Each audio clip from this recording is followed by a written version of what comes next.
bag. That's extra.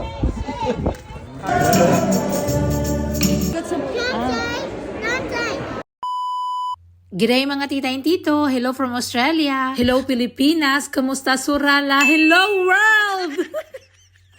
Ay, gabi bibi ba?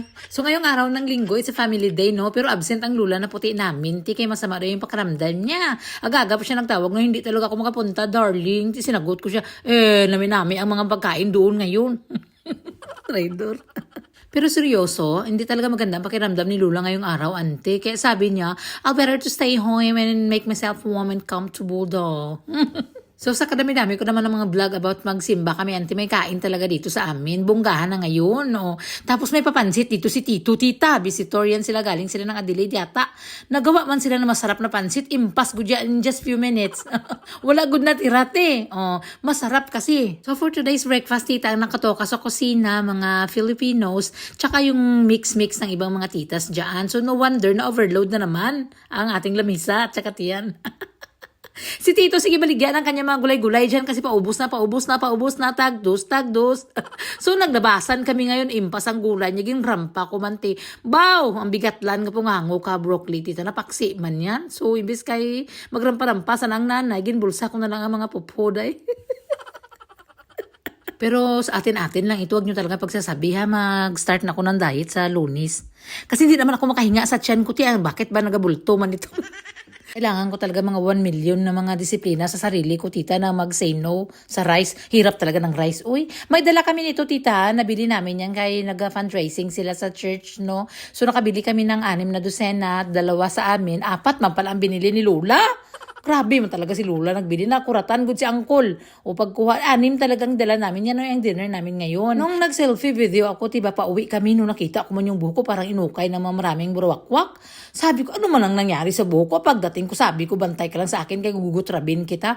Kinuha ko yung slasher ko, tita. Nakita ko man yung kung paano magumpit-gupit yung aking hairdresser. Pinagilihap-lihap ko ng konti. Gumanda ng konti. Tiyo, tingnan mo bala. Ito ang gusto ko. Parang manipis na may layer lang siya. Ganyan ba? Tapos winaspasan ko ng plancha. Tibaw! Parang gumanda ako ng konti ba, oh. Makapal man kasi ang sa likod, tita. So kung mag-coat ako, mag-jacket ako, lagi siya nababangga. Kaya nagkakulot-kulot siya. Sabi ko, impas ka ngayon sa akin, tingnan mo, maganda na naman ang konti. Alam niyo naman na may may hairdresser man ako kasi mga ilang taon din. Ako lang din nagagupit-gupit ng buhok ko, tita. Kung mataas, walang problema sa akin yan. Nagtrabaho na ngayon si Uncle. Kami na lang natira sa bahay ng mga bata. Wala man kami magawa, tita, kasi nagtitipid nga kami. Kaya di ba papunta kami ng city. Kaya nag-aipon kami yung aming mga 1 million na mga allowance dyan. Itabi-tabi namin muna kaya magpunta nga kami sa syudad. Tapos, kahirap na talaga ang anggulo pag matambok ka. So sabi ko, ganito talaga ang mga anggulo, ganyan. Ay, pero pangako ko yan sa self ko yan na kukupos tayo. Hindi rin sa lahat ng panahon, mataba lang tayo. Ngayon medyo busy pang auntie nyo. So ngayon magpapansit-pansit muna tayo. Kaya wala kaming ulam. Masarap talaga. Imagine talaga ako ng pansit. Tapos may tinapay, ganyan. So since wala nga kaming ginagawa dito sa bahay, nagpa-games kami, mga bata, may mapatuwad-tuwad, may patambling-tambling. Kaya malamig man kasi sa labas, tita. Saan man kami magpunta? Wala man kayong party na pupuntahan. Ikaw magpasyal-pasyal lang kami. Ay, gastos-gastos lang yan. Gatipid-tipid nga tayo kasi paalis nga tayo. So ilang movies na napanood ni Astrid at saka ni ate. Ako naman nag-edit na naman alam nyo naman ang auntie nyo, vlogger. Hoy, maluoy kayo, magpalo na kayo sa akin. Uy, maan lang. So maaga pa lang, tita, nag-edit na ako, tapos nag-voice over na agad ako para pagdating ni Uncle, impas na matapos na kahit mag-movie na nga kami. Baka kasi magtampo nitong asawa ko. Lagi nila ako nag-edit dito. Baka lalayas na ito ba? Kawawa man.